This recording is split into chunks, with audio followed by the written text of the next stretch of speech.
Se o Senhor permitir, nesses dias, vamos estar considerando a palavra do Senhor na carta aos Efésios,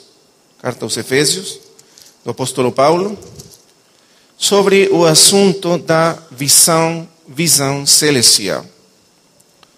Na carta aos Efésios, o apóstolo Paulo vem expoer o que ele chama o seu entendimento na visão, no propósito, no mistério de Deus, na visão celestial. E nós vamos, pela graça do Senhor, tentar entender mais um pouco aquele encargo do apóstolo Paulo que foi lhe dado pelo Senhor para, como ele diz também no mesmo capítulo 3 da carta, iluminar a todos a respeito daquele mistério eterno de Deus em Cristo Jesus. Aquele mistério que governa todos os tratos de Deus com o homem, todos os tratos de Deus com a igreja do Senhor. Então vamos fazer uma oração antes de ir à Escritura e logo vamos a ler alguns textos. Amado Pai Celestial, nós chegamos na Tua presença, no nome do Teu Filho, amado Jesus Cristo. Nós venimos a pedir-te que Tu possas nos dar espírito de sabedoria e revelação, no conhecimento Teu, no conhecimento dos Teus propósitos em Cristo Jesus. Que o Espírito Santo possa vir a nos guiar conduzir a toda a verdade, como está escrito. E Ele possa ser nosso mestre, e Ele possa vir abrir as Escrituras para nós, e elas sejam iluminadas pelo Teu Espírito Santo e gravadas profundamente nos nossos corações. Nós te pedimos tudo, no nome do Teu Filho amado Jesus. Amém. Vamos ler então capítulo 4 da carta aos Efésios, versículo 1. Efésios 4, 1.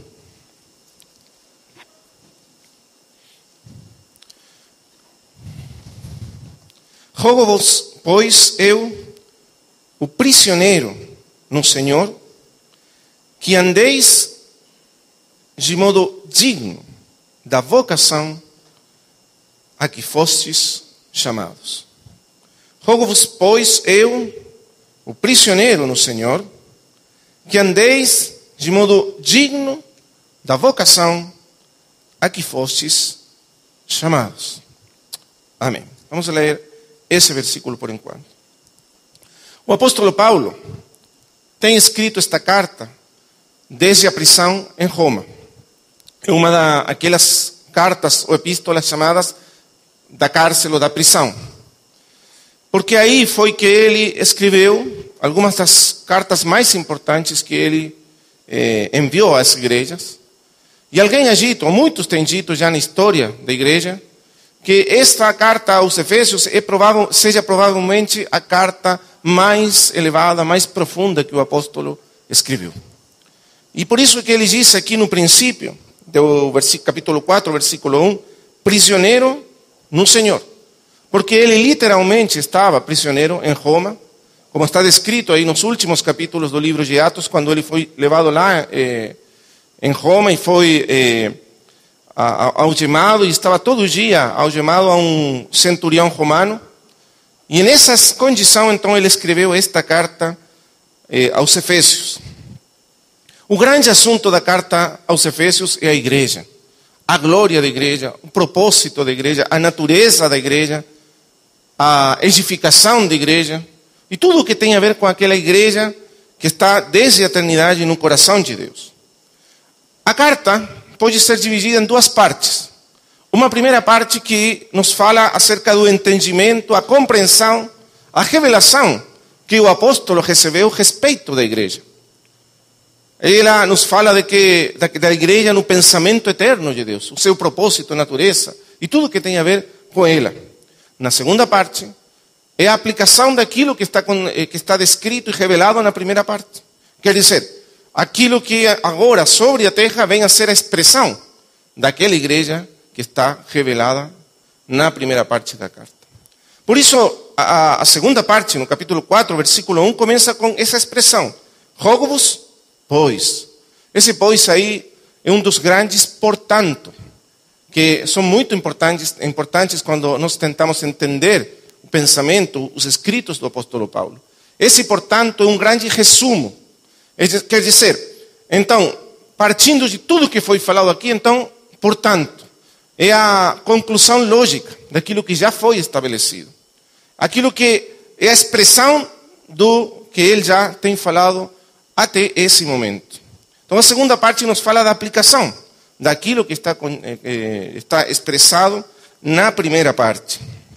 E ele diz o seguinte: rogo-vos, pois, eu, o prisioneiro no Senhor, que andeis de modo digno da vocação com que fostes chamados.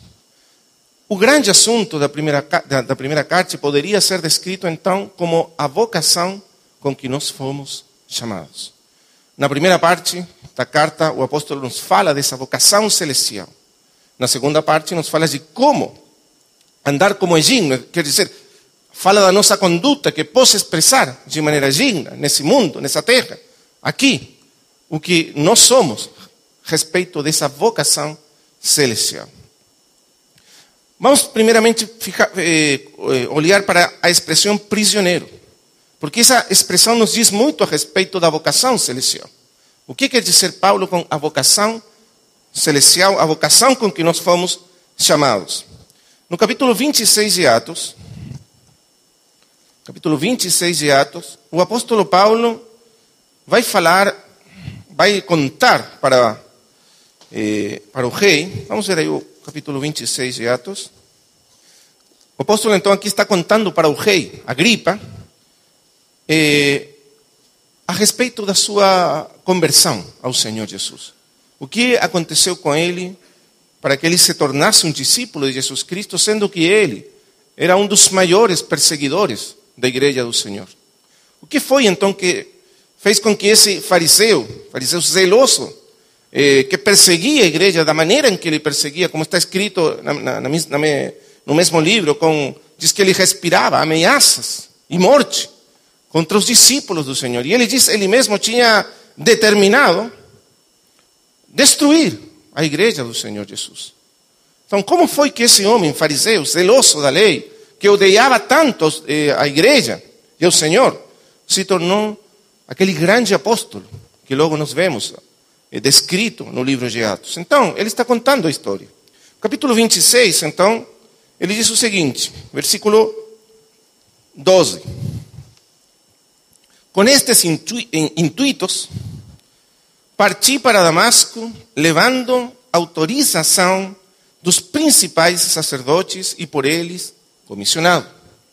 Autorização para perseguir e encarcerar os seguidores de Cristo. E ao meio-dia, ó rei, indo eu caminho fora, vi uma luz no céu, mais resplandecente que o sol, que brilhou ao redor de mim e dos que iam comigo. E caindo todos nós por terra, ouvi uma voz que me falava em língua hebraica: Saulo, Saulo, por que me persegues? Dura coisa é recalcitrares contra os aguilhões. Então eu perguntei: quem és tu, Senhor? Ao que o Senhor respondeu: eu sou Jesus, a quem tu persegues. Mas levanta-te e firma-te sobre teus pés, porque por isto te apareci, para te constituir ministro e testemunha, tanto das coisas em que me viste, como daquelas pelas quais te aparecerei ainda, livrando-te do teu povo e dos gentios para os quais eu te envio, para lhes abrires os olhos e os converteres das trevas para a luz e da potestade de Satanás para Deus, a fim de que recebam eles remissão de pecados e herança entre os que são santificados pela fé em mim. Paulo está relatando um momento da sua conversão. O que fez dele o homem que chegou a ser depois? E tudo está explicado nesse primeiro encontro. Paulo, aquele homem que persegue Cristo, cheio de zelo pela lei de Deus, cheio de ódio pelos crentes, pelos seguidores de Cristo, como ele diz, determinado a destruir a igreja de Jesus Cristo. Indo pelo caminho de Damasco, diz ele, então, no meio-dia, aquela grande luz que me rodeou e caiu no chão, cegado pela luz que ele viu. Tão grande, disse ele, era a glória dessa luz, que até o sol do meio-dia ficou escuro do lado daquela luz. Você pode imaginar isso? Se você tenta olhar para o sol do meio-dia, é praticamente impossível. No máximo você pode erguer a sua vista nos 45 graus a respeito do sol do meio-dia. Mas Paulo diz que essa luz que brilhou no caminho de Damasco fez com que o sol do meio-dia parecesse escuro do lado dela. Então foi uma luz tão grande, aquela que brilhou sobre ele. Mas essa luz, quando chegou a ele, bateu nos seus olhos, e bateu dentro do seu coração, bateu dentro da sua alma. Porque não era simplesmente uma luz física, era uma luz vinda do céu, uma luz celestial, era a revelação da glória do Senhor Jesus. E essa luz deixou aquele homem, que tão cheio de sabedoria se achava a si mesmo, tão cheio de justiça se achava a si mesmo, deixou ele totalmente cego. Na luz, daquela luz, ele descobriu que ele não sabia nada. E que tudo que ele tinha não era mais do que trevas. Toda a sua sabedoria, como fariseu, como erudito, tudo era nada mais do que trevas, quando ele viu aquela luz que cegou a sua vida. Desde esse momento para frente, ele mudou totalmente. Porque as primeiras palavras dele são: então, diz versículo 15, eu perguntei, quem és tu, Senhor? E essa expressão, Senhor, os judeus só aplicavam a Deus. Só Deus era chamado de Senhor pelos judeus. Ele era Adonai, Senhor. Lembre que os judeus não usavam o nome de Deus, Yahvé ou Jeová, ou como queira que nós usemos hoje. Eles não usavam esse nome. Por respeito ao nome de Deus, eles não usavam o nome de Deus. Mas eles usavam esse outro nome, Senhor, Adonai. E aquela glória que apareceu, aquele que falou com ele, falou em língua hebraica. E Saulo também respondeu para ele em língua hebraica, Adonai, Senhor. E então, nesse reconhecimento, nesse momento supremo, decisivo na vida do apóstolo, ele se tornou prisioneiro de Cristo. Ele não é prisioneiro do César. Ele está aparentemente na cadeia sob o poder do Império Romano, sob o poder do César. Mas na verdade ele não diz prisioneiro do Império Romano, nem diz prisioneiro do César. Na verdade ele é prisioneiro de Cristo. E por que prisioneiro de Cristo? Porque ele foi vencido por Cristo na estrada de Damasco. Porque nesse dia aquele homem violento, arrogante, cheio de autojustiça e cheio de sabedoria própria, morreu. E se levantou outro homem totalmente novo, diferente. Paulo, prisioneiro de Jesus Cristo. Esse homem foi cativado por Cristo definitivamente na estrada de Damasco e se tornou o seu escravo de amor para sempre. Por que dizemos escravo de amor? Você lembra que a história do Velho Testamento? Quando os escravos, quando um israelita se tornava muito pobre, para ele pagar as suas dívidas, ele podia vender-se a si mesmo como escravo a algum compatriota. E se ele fazia isso, depois de 7 anos, ele tinha a oportunidade de sair liberado novamente.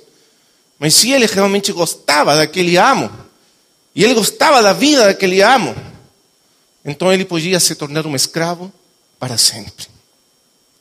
Mas já não era mais um escravo obrigado, forçado a ser escravo. Mas agora ele permitia que a sua orelha direita fosse furada, e isso significava que daí para sempre ele era um escravo voluntário, um escravo de amor. E Saulo, que logo é Paulo, se tornou um escravo de o amor de Cristo. E daí para frente, ele viveu para cumprir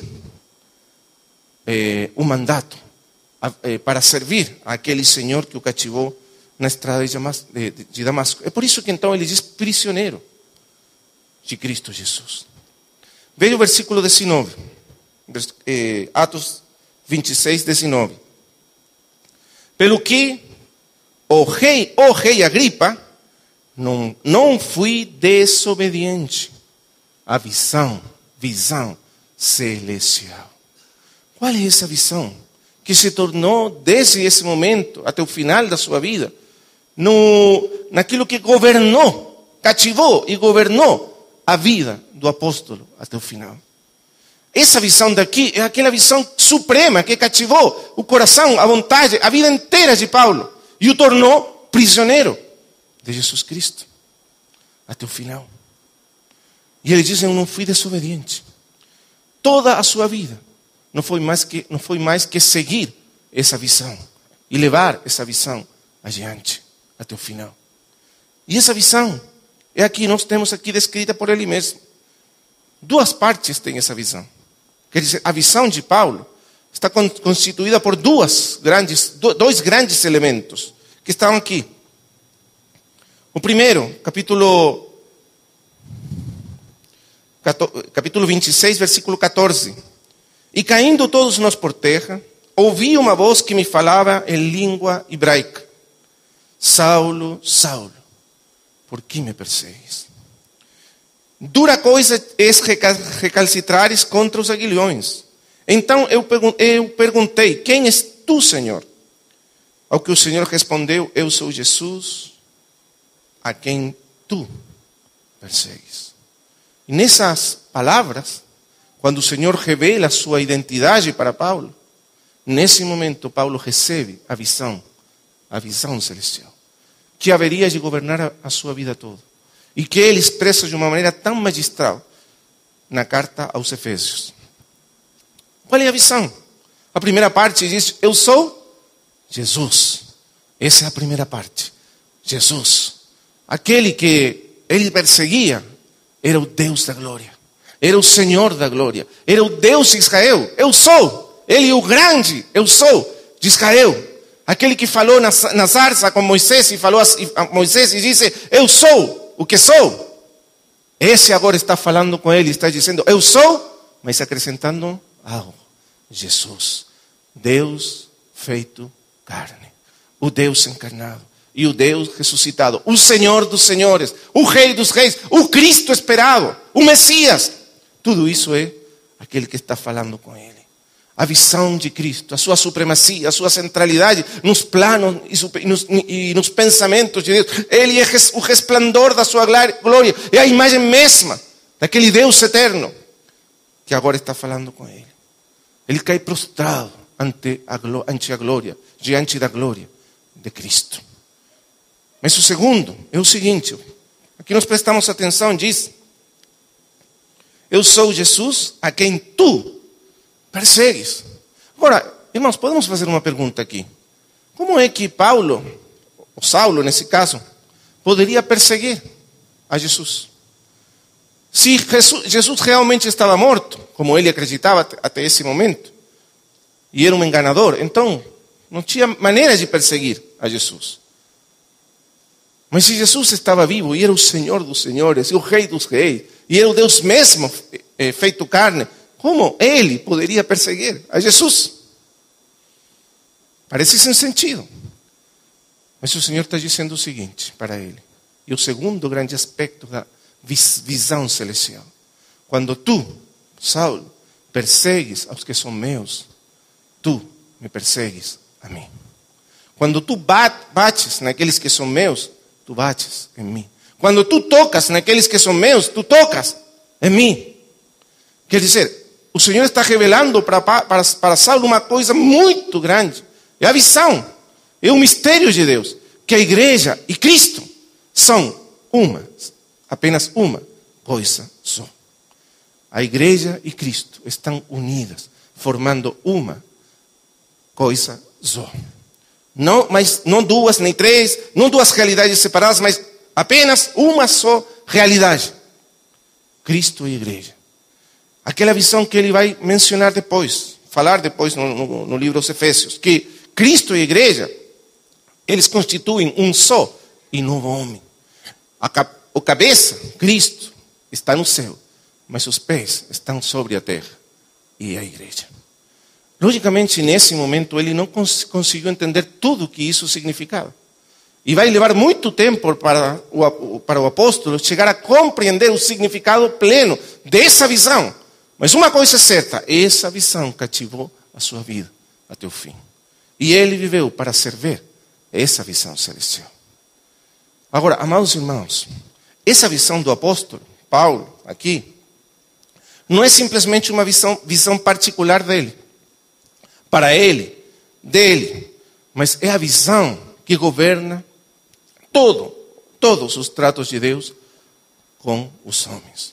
É a mesma visão do apóstolo João e é a mesma visão do apóstolo Pedro e a visão que todos tiveram na Escritura. Desde diferentes ângulos, pontos de vista, mas todos receberam finalmente a mesma visão celestial. E vamos ver por que é isso assim, no que o apóstolo está falando aqui. Então vamos voltar para Efésios 4, 1. Rogo-vos, pois, eu, prisioneiro no Senhor, que andeis de modo digno da vocação com que fostes chamados. Paulo diz que a igreja deve ser na terra, expressar na terra, nós, que estamos aqui nesse plural, incluídos, ou vós, somos nós, todos que formamos a igreja, estamos chamados a expressar, a ser sobre a terra, a expressão dessa visão celestial. E por isso então diz a vocação, porque a visão, quando chega até nós, se torna nossa vocação. A vocação surge da visão. Quando nós temos visão, então nós temos uma vocação. O que é a vocação? É que nós estamos vivendo governados pela visão. A visão, então, é aquilo que se torna uma vocação. E por isso ele diz, digno da vocação com que fostes chamados. A palavra vocação, chamamento, nos fala da essência da igreja. Quando nós escutamos essa palavra, aqui olhamos essa palavra, vocação, chamados ou chamamento, nós estamos tocando a essência do que é a igreja. Porque a palavra igreja no grego, eclésia ou eclesia, significa literalmente aqueles que são chamados fora. Chamados fora. Chamamento, vocação, que faz parte da nossa essência. Somos chamados fora. E essa palavra, eclésia, era uma palavra um termo que usavam os gregos do tempo antigo. Seguramente os irmãos sabem que as cidades gregas se autogovernavam, cada uma tinha o seu próprio governo. E no governo da cidade participavam todos os cidadãos daquela cidade. Então, quando as pessoas que estavam aí, cada uma nos seus assuntos privados, particulares, cada uma fazendo o que tinha de fazer particularmente, quando a cidade precisava tratar assuntos públicos que tinham a ver com a vida de todos juntos, com o bem comum de todos, então eram citados a uma reunião pública, onde todos os assuntos eram conversados e definidos. E essa reunião pública, onde todos saíam, por isso chamados a sair, chamados fora, a sair das suas oficinas, sair dos seus escritórios, sair das suas cozinhas, sair das suas casas, para vir àquela reunião maior, pública. Essa reunião os gregos chamavam de eclesia, ou eclésia. E o uso que aparece, por exemplo, se os irmãos querem conferir, aí em Atos capítulo 19, quando houve aquela situação em Éfeso, o tumulto em Éfeso, por causa dos plateiros que estavam perdendo as suas vendas. Veja o versículo 41, último versículo, Atos 19, 41. E, havendo dito isto, dissolveu a assembleia. Essa expressão aí, a assembleia, refere-se à assembleia onde todos os cidadãos da cidade se reuniram para tratar o problema que estava acontecendo com os plateiros, porque por causa do evangelho, os plateiros, os vendedores de ídolos, estavam vendendo menos ídolos, então isso gerou um grande problema. Então se reuniu, diz aqui, a assembleia, e finalmente quando tudo foi tratado, então a assembleia se dissolveu. Mas o interessante é que a expressão grega aqui, que não aparece aqui na tradução, mas aparece no texto grego, é a palavra assembleia, que no grego aqui é eclésia, ou igreja. E é a mesma palavra que se usa para referir-se à nossa reunião, à nossa vida, ao que nós somos, a igreja. Aqui a palavra é exatamente a mesma.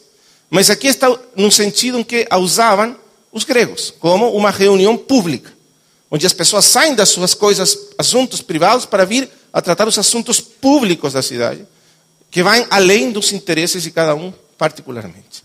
Uma reunião pública. E essa é a palavra que o Espírito Santo usou para referir-se a nós, a igreja. Os que são chamados a sair. Chamados a sair de quê? Já não mais simplesmente dos assuntos privados, mas são chamados a sair do mundo. São chamados a sair do poder do pecado. Como disse o mesmo Senhor para Saulo na estrada de Damasco, a sair da potestade de Satanás para a autoridade de Deus. A sair das trevas para a luz. A sair deles mesmos para vir aquele que é o centro de todos os pensamentos e propósitos de Deus. Quer dizer, sair para vir a Cristo. É a assembleia que convoca o Senhor Jesus. É a reunião que Ele convoca, aqueles que Ele chama para si, aqueles que Ele chama para que sejam dEle e para que, junto com Ele, realicem os propósitos de Deus. Nós somos chamados a sair para estar com Ele, para ser dEle, para pertencer a Ele. É isso que significa igreja. E por isso Paulo está aqui recordando para os Efésios capítulo 4, está justamente fazendo menção desse fato. Nós somos aqueles que somos chamados, somos a igreja e somos chamados para essa vocação celestial. Agora, se o Senhor permitir, nesses dias nós vamos a examinar na Escritura, estudar na Escritura, no escrito do apóstolo Paulo, quais são os elementos essenciais, básicos, fundamentais da nossa vocação celestial. O que significa nós sermos igreja? Será que nós podemos fazer da igreja o que nós quisermos? Será que podemos edificar a igreja da maneira que nós achamos? Será que a igreja é uma coisa que nós podemos construir, edificar, ou estabelecer, ou arrumar do jeito que nós queremos? Mas se a igreja é realmente a expressão do pensamento e do propósito eterno de Deus, de fato não temos esse direito. Porque a igreja é a reunião, é a assembleia que Ele chamou, que Ele comprou, que Ele ganhou, como diz a Escritura, pelo seu sangue, para desenvolver nela o propósito, o pensamento eterno de Deus, a visão celestial. Então, Paulo escreve para os Efésios que andeis como é digno. Que diz, nós temos que acomodar-nos à visão celestial, temos que andar nesse mundo expressando o que nós somos, o nosso chamamento, o propósito da nossa existência. E é isso que o apóstolo está declarando aqui na carta. O que significa? ¿Por que somos igreja? ¿Para que nos chamou o Senhor? ¿Para que estamos? ¿Para que fomos salvos? ¿Para que Ele derramou seu sangue? ¿Por que Ele nos comprou a tão grande preço? ¿Por que Ele nos amou como nos amou? É isso que ele está respondendo nessa carta. Então vamos ver esses elementos. Nós vamos a descobrir então que o apóstolo nos vai a mostrar essa visão, esse propósito divino, em três grandes aspectos ou elementos. Três grandes aspectos, que na verdade são complementares. Os três falam do mesmo, mas desde pontos de vista diferentes e complementares. E vamos estudar então esses três grandes aspectos que definem a nossa natureza, o que nós somos e a razão da nossa existência e do nosso chamamento como igreja do Senhor Jesus. O primeiro desses elementos, nós achamos aí, Efésios capítulo 1, esses aspectos principais, esses três aspectos principais, nós o encontramos aí, Efésios 1, 3 até o 6. Diz assim: bendito o Deus e Pai de nosso Senhor Jesus Cristo, que nos tem abençoado com toda sorte de bênção espiritual nas regiões celestiais em Cristo. Observe ou preste atenção ao ponto de partida de tudo. A diferença de Romanos, que começa ou parte ou inicia com a condição do homem caído. Quer dizer, Romanos parte no fundo de tudo, onde nós estamos perdidos, condenados e destituídos da glória de Deus. E daí começa a nos elevar até a glória do céu. Romanos capítulo 8. Aqui é o movimento contrário, porque aqui começa lá na eternidade, nos céus, antes do homem existir, antes do homem cair, antes de que tudo viesse a acontecer a respeito do pecado. De fato, na carta aos Efésios, o pecado aparece recém no capítulo 2, versículo 1.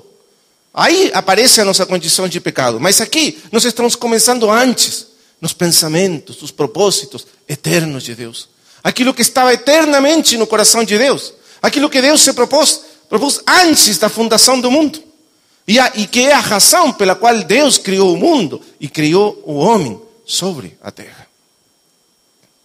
Aqueles pensamentos eternos, que, como disse o apóstolo, estavam escondidos desde antes da fundação do mundo e desde a fundação do mundo. E que não foram revelados. Até quando? Até esse momento. Agora, diz ele, são revelados aos santos pelo Espírito Santo de Deus. Esses são os pensamentos eternos. Então, parte lá, no coração de Deus. E daí vai descer até a terra, a visão do apóstolo. E diz assim: bendito o Deus e Pai do nosso Senhor Jesus. Tudo começa, diz ele, lá na eternidade com o nosso Deus e Pai do nosso Senhor Jesus Cristo, que nos tem abençoado com toda sorte de bênção espiritual nas regiões celestiais em Cristo. Paulo diz que antes de Deus começar a desenvolver seu plano eterno, seu propósito eterno, ele fez o mesmo que nós faríamos no caso de nós termos um grande projeto.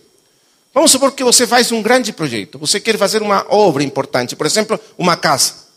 O que você faz primeiro, antes de fazer a casa? De começar a construir a casa. O primeiro que você faz é fazer os cálculos para saber quanto é realmente o custo de construir a casa. E depois disso, você vai providenciar os recursos. Vai ajuntar os recursos para logo construir.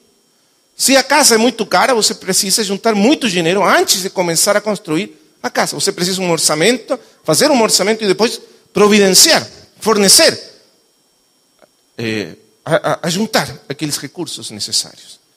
E Deus, que é o maior dos administradores de todos, que é o grande governador e administrador de todas as coisas, Ele teve um plano eterno. No seu coração, Ele concebeu na eternidade, Ele teve um plano eterno. E para esse plano ser realizado, a Escritura diz que Ele providenciou antes do tempo todos os recursos necessários. Pensa um momento nisso. Todos os recursos necessários para desenvolver seu plano eterno respeito de nossa igreja, foram já providenciados, fornecidos, lá, na eternidade em Cristo. E por isso diz, nos tem abençoado com toda sorte de bênção espiritual. Quantas vezes nós pedimos a Deus que nos abençoe em alguma coisa, em algum ponto, em alguma situação da nossa vida, alguma necessidade que nós temos? Mas a Escritura diz que Deus já providenciou. Ele que conhece todas as coisas de antemão, Ele já providenciou, forneceu tudo o que é preciso para o desenvolvimento e o cumprimento do seu propósito nas nossas vidas. Está tudo já concedido dessa eternidade e todo Ele o providenciou em Cristo Jesus. Vamos continuar. Nas regiões celestiais em Cristo. 4, versículo 4.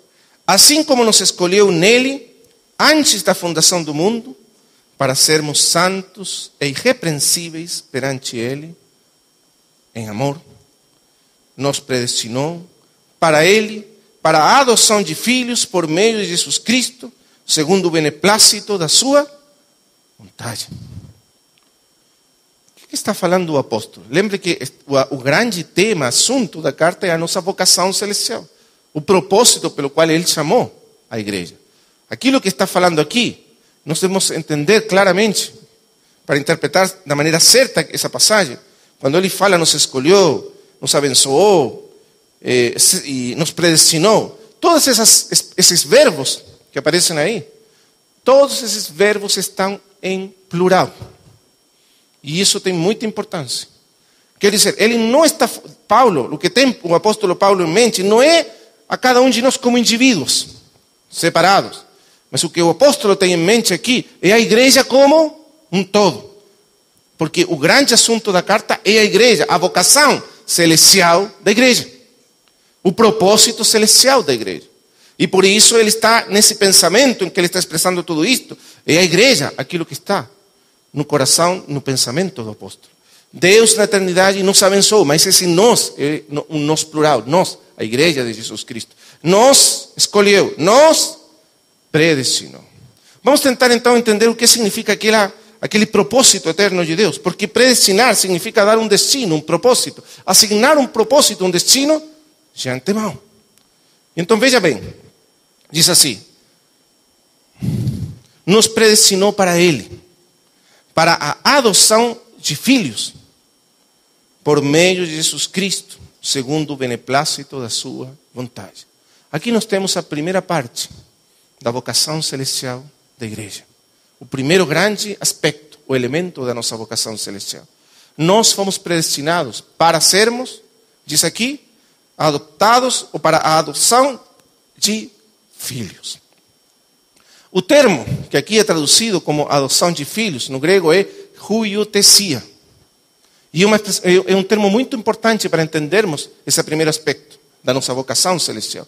Huiothesia tem a ver com o ato legal no tempo antigo, a cerimônia, na verdade, pela qual um menino pequeno se tornava um homem adulto ou maduro. Os gregos usavam duas palavras para referir-se às crianças, aos filhos. Nós temos apenas uma palavra, filho, mas eles tinham duas palavras para falar dos filhos. A primeira palavra era teknos, que no plural é teknon, no grego. Teknos ou teknon, plural.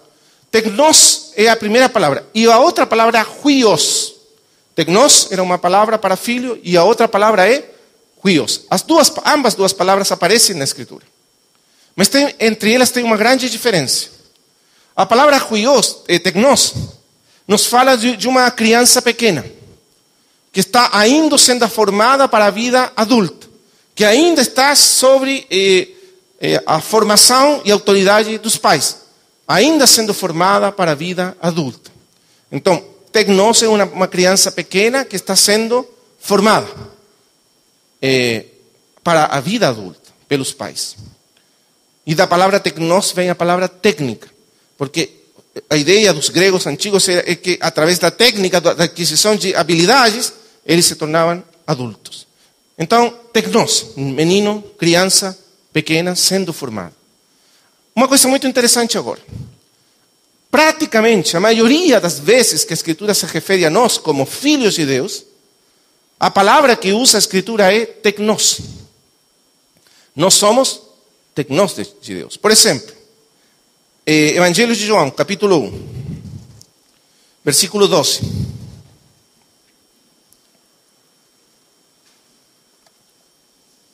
Evangelho de João, capítulo 1, versículo 12. Mas, diz João, a todos quantos o receberam, deu-lhes o poder de serem feitos filhos de Deus.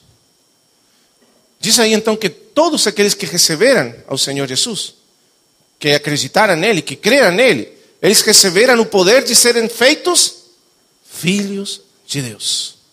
Mas a expressão que usa aqui o apóstolo quer dizer filhos teknos, quer dizer crianças pequenas de Deus, meninos de Deus, crianças de Deus. Ainda não filhos adultos, mas crianças.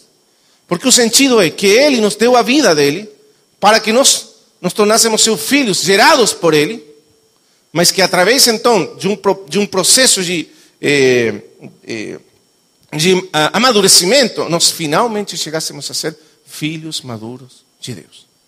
Agora, então, essa é a palavra que principalmente se usa para referir-se a nós, filhos de Deus, tecnós de Deus. Quer dizer, filhos que têm a natureza do Pai e então têm a capacidade, a habilidade e a capacidade de se tornar filhos maduros, porque têm neles a mesma natureza do Pai. Nós temos a natureza de Deus, temos a vida de Deus em nós e então temos a capacidade de tornar-nos filhos maduros de Deus. Mas ainda não, estamos nesse processo.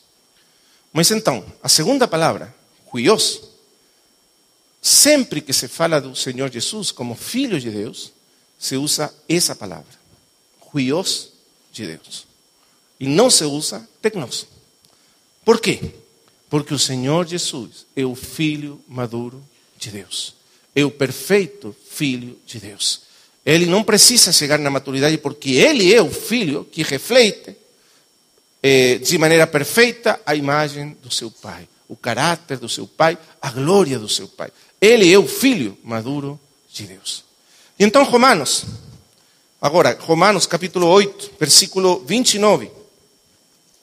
Diz o seguinte: porquanto aos que de antemão conheceu, também os predestinou. Novamente a mesma palavra que é usada em Efésios 1:5. Os predestinou, porque o sentido aqui é exatamente o mesmo. Os predestinou para serem conformes à imagem do seu Filho, a fim de que ele seja o primogênito entre muitos irmãos.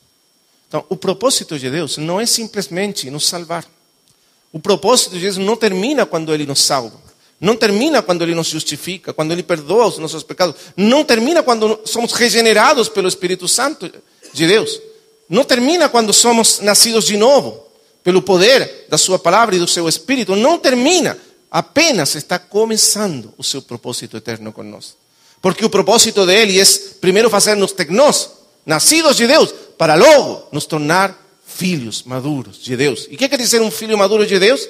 Um filho feito ou conformado à imagem do seu Filho. E aqui filho é o seu filho maduro, huios, perfeito. Esse é o propósito do nosso chamamento.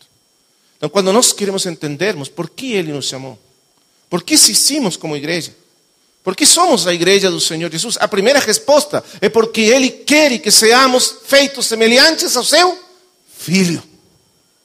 E quando nós olhamos para o Senhor Jesus e olhamos nele o homem perfeito, segundo Deus, o caráter dele perfeito, a sua santidade, a sua justiça, tudo o que ele é na sua perfeição humana, a glória dele, nós vemos aquilo que Deus quer fazer de cada um de nós. Ele quer que sejamos como seu Filho. Está aqui. Para isso Ele nos predestinou. Para isso Ele, na eternidade, determinou, decretou que nós chegássemos a existir. Para que um dia fôssemos feitos semelhantes a seu Filho. Amém? Mas isso tem um sentido ainda todavia mais amplo. O que quer dizer ser semelhantes ao seu Filho? Então, nós dissemos que aí em Efésios 1:5, diz que fomos predestinados para a huiotesia, ser colocados no lugar de filhos. Então, deixe-me contar uma história a respeito do significado cultural dessa expressão, no tempo antigo. Quando um pai tinha um filho, que ele estava criando para a vida adulta, madura, durante todo o tempo que o filho estava sendo criado, estava sob a potestade do pai e era um tecnós. E esse filho não tinha nenhuma condição de expressar autoridade ou governo ou dispor dos bens do pai. Mas chegava um dia, no tempo do apóstolo Paulo, entre os gregos e os romanos, era aos 15 anos de idade, quando aquele filho chegava à maioridade. Então, nesse momento, o pai fazia uma grande festa. E nessa festa ele convidava todos os seus amigos, todos os seus servos, se tinha servos, todas as pessoas que serviam na sua casa, todas as pessoas relacionadas com ele, seus parentes, todos os parentes. Uma grande festa. E nesse dia ele trocava as vestes do filho, porque em Roma os filhos tecnós se vestiam com vestes que tinham orlas de cor vermelha. E isso significava que ainda eram tecnós. Mas tiravam dele aquela roupa de criança e colocavam nele aquela toga, chamada toga, das pessoas adultas. E então, no momento mais importante da festa, aquele filho era apresentado diante de todos. E o pai falava assim: esse é meu filho. Ele leva, desde agora em diante, ele leva meu nome. A sua palavra é a minha palavra. Tudo o que ele tem, e tudo o que eu tenho, agora pertence também a ele. Nesse momento, o filho se tornava seu herdeiro e herdava tudo o que o pai tinha. Você está vendo então qual que é o grande pensamento de Deus a respeito de nós? A Escritura diz que se nós somos filhos, também somos herdeiros. Porque Cristo é o herdeiro de todas as coisas. Porque Ele, como filho, Ele, diz que a Escritura, o universo foi criado para ser dele. O Pai criou tudo para darlo a seu filho. Para dar ao seu filho. Todas as coisas foram criadas para que um dia Ele colocasse nas mãos do filho todas as coisas. Ele é o herdeiro de todas as coisas. Mas se nós somos filhos nele, e fomos criados para sermos conformados à imagem do seu filho, então chegará um dia em que nós também receberemos junto com Cristo a herança de todas as coisas. E reinaremos juntamente com ele. Mas pensa um momento. Se você for um pai e tivesse um filho pequeno, você senta com o filho aí na mesa e começa a falar: "Ô filho, estou com muitas dificuldades, sabe, econômicas. Vamos conversar para ver se você me dá alguma ajuda. Será que você pode me ajudar?" Você falaria com um filho pequenino de 5 anos? Os seus problemas, as suas situações, as coisas que você está fazendo? Não, porque é muito pequeno e não consegue entender. Mas se você tiver um filho maduro, não faria isso, não poderia fazer isso. Então, esse é o ponto. É claro que Deus ama todos os seus filhos da mesma maneira. Assim como você fala, o filho pequeno, ama seu filho pequeno tanto quanto ama seu filho grande, adulto. Mas tem uma grande diferença. Com o filho pequeno, você não pode compartilhar nada. E se o filho for maduro, você pode compartilhar tudo. O grande problema de Deus, vamos dizer, Deus não tem problemas, mas falando como uma metáfora. A grande dificuldade para Deus é que Ele não tem suficientes filhos maduros, nos quais Ele confiar os seus propósitos e pensamentos. Deus está buscando esses filhos. É aquilo que Ele busca quando Ele nos chama. É isso que Ele quer formar em nós. O caráter, a imagem do seu filho. E para isso Ele nos chamou. E para isso Ele, desde a eternidade, forneceu todos os recursos necessários. Por isso diz, Ele nos abençoou. Ele nos deu todas as riquezas insondáveis da graça em Cristo, para que esse propósito seja cumprido em nós. Então, o primeiro grande aspecto da visão celestial é que Deus quer uma família de muitos filhos, feitos semelhantes ao seu Filho, Jesus Cristo. Nessa família nós somos os irmãos e Cristo é a imagem, o primogênito, segundo o qual todos os filhos estão sendo formados e conformados pelo Espírito Santo de Deus. Amém? Então, esse deve ser o primeiro grande aspecto que governa as nossas vidas, da visão celestial. Se nós temos visto a visão celestial, nós vamos entender. Porque Paulo diz, rogo-vos, pois, que andeis como é digno, quer dizer, que andeis à altura da vossa vocação celestial. E se essa é a nossa vocação celestial, o que nós temos que fazer? Andar como verdadeiros filhos, que estão sendo conformados à imagem do seu Filho, Jesus Cristo. Isso nos leva, então, a outro aspecto referente a isso mesmo, a nossa vocação de filhos de Deus. E é o seguinte, vejam, vamos voltar aí a Efésios capítulo 5. Versículo 1. Veja agora o que diz. Se nós somos filhos de Deus, se a nossa vocação celestial é sermos filhos de Deus conformados à imagem do seu Filho, agora, no sentido prático, o que isso significa? O que significa que nós andemos como filhos de Deus.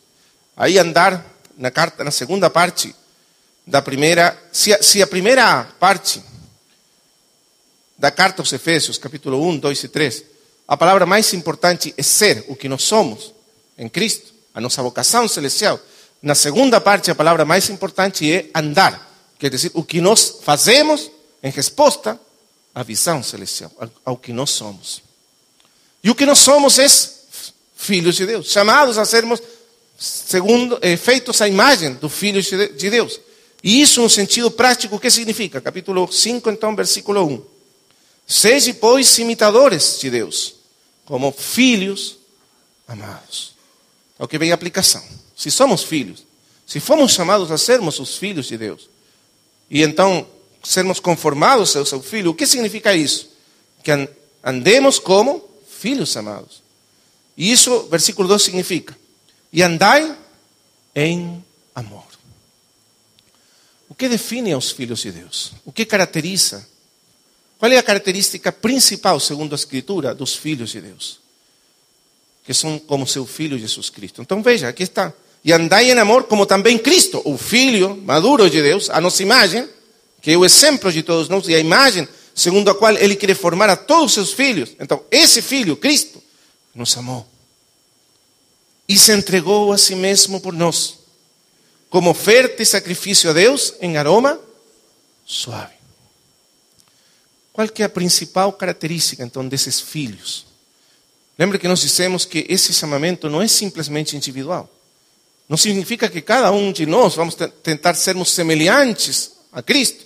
Cada um de nós lutando sozinho, caminhando sozinho, e indo lá, nesse propósito sozinho. Não é assim como funciona. O chamamento de Deus é plural, porque somos a igreja do Senhor Jesus Cristo. Fomos chamados juntamente para alcançar, desenvolver esse propósito divino. Esse chamamento não pode ser desenvolvido individualmente, cada um de nós isolado dos outros. Para nós cumprir esse chamamento, nós precisamos os uns dos outros. Vou repetir isso, irmãos. Nós precisamos de todos os nossos irmãos para que esse propósito se desenvolva e realize nas nossas vidas.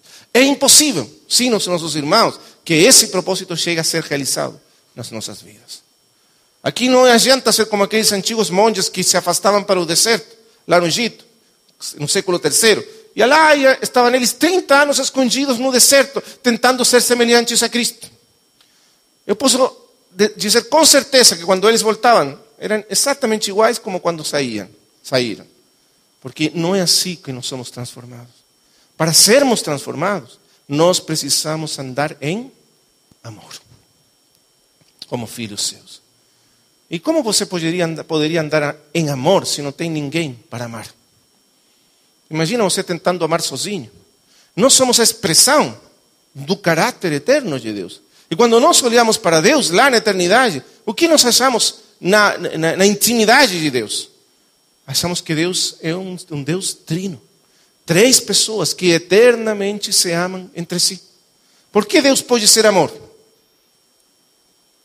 Porque Deus é um Deus em 3 pessoas.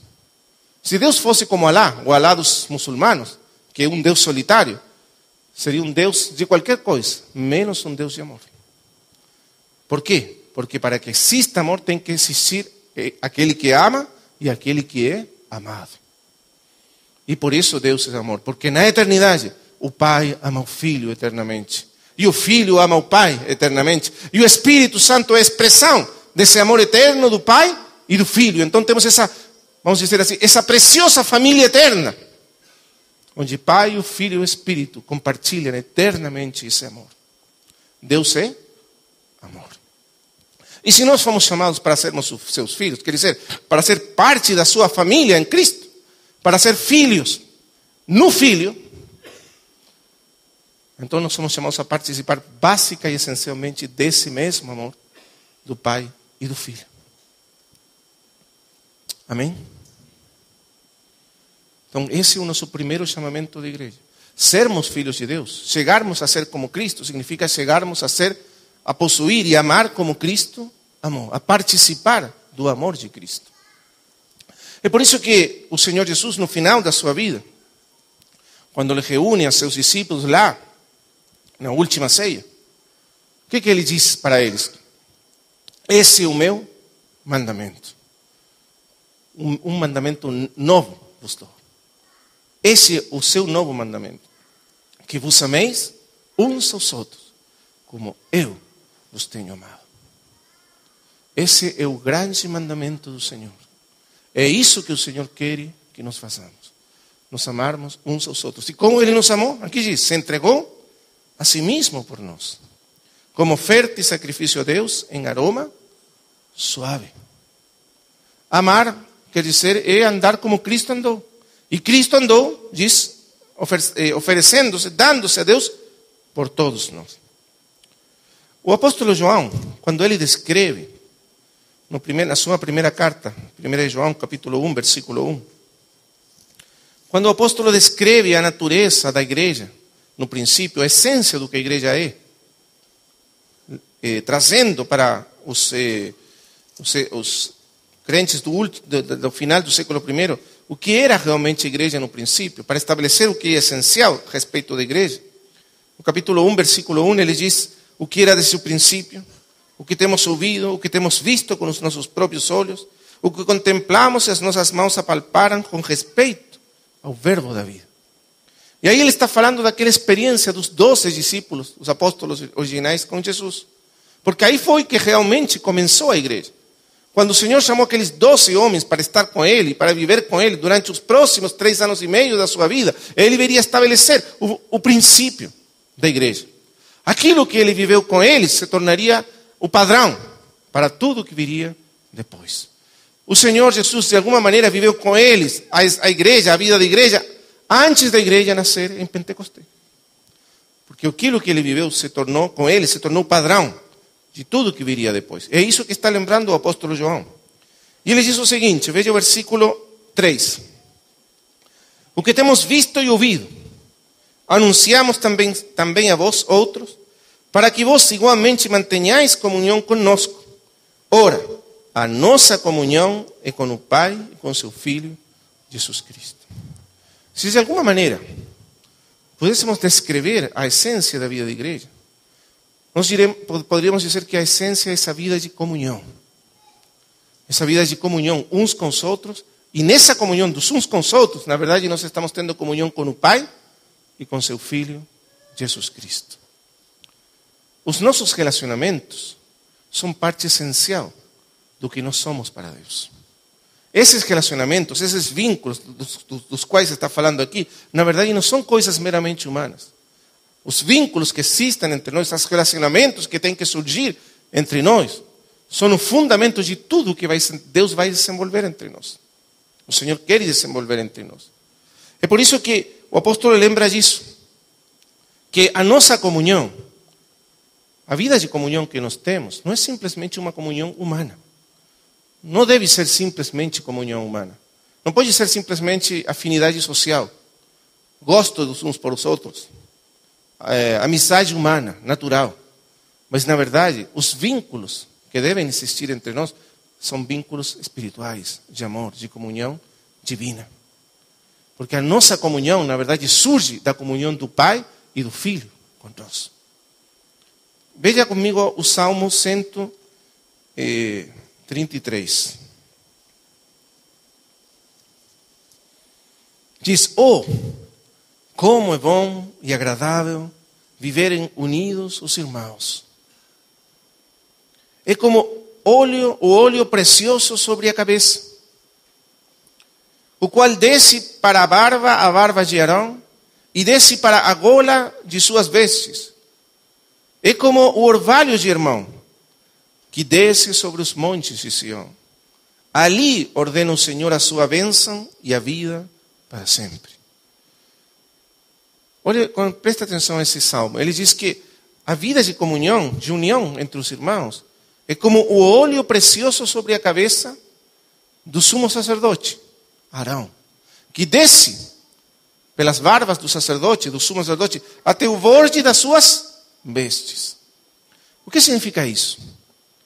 No tempo antigo, o sacerdote era ungido como sumo sacerdote através do óleo da unção, o azeite santo da unção, que era derramado sobre o sumo sacerdote. E então cobria todo o seu corpo, as suas vestes. Mas isso tem um sentido agora espiritual, uma tipologia. Porque a Escritura diz que Cristo é o nosso sumo sacerdote, segundo a ordem de Melquisedeque. Cristo é agora o verdadeiro sumo sacerdote. E ele, aquele que recebeu a unção de Deus, que é a unção do Espírito, porque o óleo da unção na Escritura é figura do Espírito Santo de Deus. E o Espírito Santo foi derramado sobre ele. Por isso ele é o Cristo, o Messias, que significa o ungido, aquele que recebeu a unção plena do Espírito Santo de Deus. E ele, o Cristo, recebeu aquela unção. A unção veio sobre a cabeça. Mas lembre que na visão celestial, Cristo e a igreja são uma mesma coisa. E a unção que ele recebeu, não só a recebeu a cabeça, mas também a unção desce para cobrir todo o corpo, até o borde das vestes. Isso quer dizer que a mesma unção que Cristo recebeu, também a sua igreja a recebeu. E por isso que ele enviou o Espírito Santo sobre a igreja. Porque a unção que ele recebeu, a recebeu também a igreja. Mas veja bem, qual que é a característica essencial dessa unção, segundo a Escritura, desse óleo santo? A vida de harmonia e de união entre os irmãos. Porque, como diz a Escritura, o Espírito Santo é o Espírito Santo da comunhão. A comunhão que existe entre nós não é simplesmente uma comunhão humana. É uma comunhão gerada e sustentada pelo Espírito Santo de Deus. É Ele que gera na igreja essa vida de união e comunhão. É a unção derramada sobre nós, o que faz com que nós possamos viver juntos e em harmonia. Ele é o Espírito que atrai uns com os outros, nos ajunta para formar um só corpo, uma só família. É o espírito da unidade, dos vínculos, da comunhão. As nossas relações não são relações simplesmente humanas, são vínculos espirituais que permitem que a vida de Cristo possa fluir e ser formada em nós. Depois vamos ver com mais profundeza isso quando estudemos outro aspecto da visão celestial. Mas é importante ressaltar esse ponto. É por isso que agora, voltando para Efésios 5, veja o que diz aqui então. Diz, andai em amor, como filhos amados. Mas se você ler um pouquinho antes, só um pouquinho antes, os versículos anteriores, você vai descobrir o seguinte. Veja o versículo 30, um pouco antes. E não entristeçais o Espírito de Deus, no qual fostes selados para o dia da redenção. Como que nós podemos entristecer o Espírito Santo de Deus? Aí está falando a igreja. Como a igreja poderia entristecer o Espírito Santo de Deus? E aqui diz como, veja o versículo 31. Então. Longe de vós toda amargura, e cólera, e ira, e gritaria, e blasfêmias, e bem assim toda malícia. Antes, sede uns para com os outros benignos, compassivos, perdoando-vos uns aos outros, como também Deus em Cristo vos perdoou. E então sim, como resumo de tudo isso, sede, pois, imitadores de Deus, como filhos amados. Quer dizer, capítulo 5, versículo 1 e 2 é a conclusão daquilo que começa quando diz, não entristeçais o Espírito Santo de Deus. Porque, irmãos, a nossa comunhão é santa. Os nossos relacionamentos são santos. Os vínculos de amor que existem entre nós são santos. Porque nós não os criamos, os criou o Espírito de Deus. São o efeito da comunhão do Espírito, da presença do Espírito na nossa vida de igreja. Quando nós atacamos esses vínculos, esses relacionamentos, destruímos esses relacionamentos e esses vínculos com amarguras, gritarias, cóleras, iras e tudo mais, nós estamos entristecendo ao Espírito Santo de Deus, porque Ele é o Espírito Santo da comunhão. A comunhão que nós temos é santa, porque nós somos os filhos amados de Deus. E assim como o amor do Pai e do Filho se realiza plenamente na comunhão do Espírito, assim também o amor de Cristo entre nós se realiza pela comunhão do Espírito. E dessa maneira nós somos capacitados para nos tornar semelhantes ao Senhor Jesus Cristo. Amém? Quando nós ofendemos ao Espírito, quando nós não permitimos que essa vida de amor, de comunhão, exista entre nós, então nós estamos limitando a vida de Cristo em nós. Estamos impedindo, colocando um empecilho para que essa vida se desenvolva, cresça e realmente sejamos transformados à imagem de Cristo. Quando a amargura, a ira e todos esses sentimentos contrários ao amor governam nas nossas vidas, então nós estamos colocando um empecilho e fazendo impossível que o propósito de Deus e que sejamos semelhantes ao seu Filho se realize em nós. Amém? Então, qual que é o primeiro grande aspecto do nosso chamamento? Sermos feitos segundo a imagem do seu Filho. E isso só pode ser alcançado na medida que vivemos essa vida de simplicidade, de comunhão e de amor, os uns para com os outros. Amém? Vamos orar ao Senhor. Amado Pai Celestial, somos muito gratos por ouvir a Tua palavra.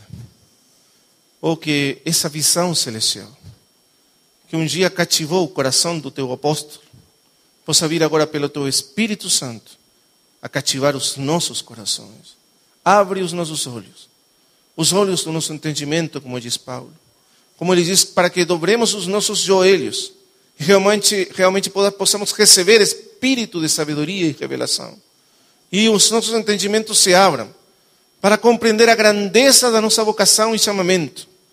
Que não fomos chamados simplesmente para sermos salvos. E nem simplesmente para sermos regenerados, mas muito mais do que isso, fomos chamados para sermos semelhantes ao Teu Filho Jesus Cristo. E para expressar nas nossas vidas, na nossa vida de igreja, o caráter glorioso do Teu Filho, o amor do Teu Filho, a imagem do Teu Filho. E Teu Espírito venha para nos dar essa vida de comunhão íntima com o Pai e com o Filho e entre nós. Para forjar entre nós esses vínculos profundos, necessários de amor, que permitem que a imagem, a vida de Cristo seja formada em nós. Pai, nós te pedimos que os nossos olhos se abram, que o nosso coração seja alcançado pela visão do Teu Filho e do Teu propósito de amor para conosco. No nome do Teu amado Filho Jesus. Amém.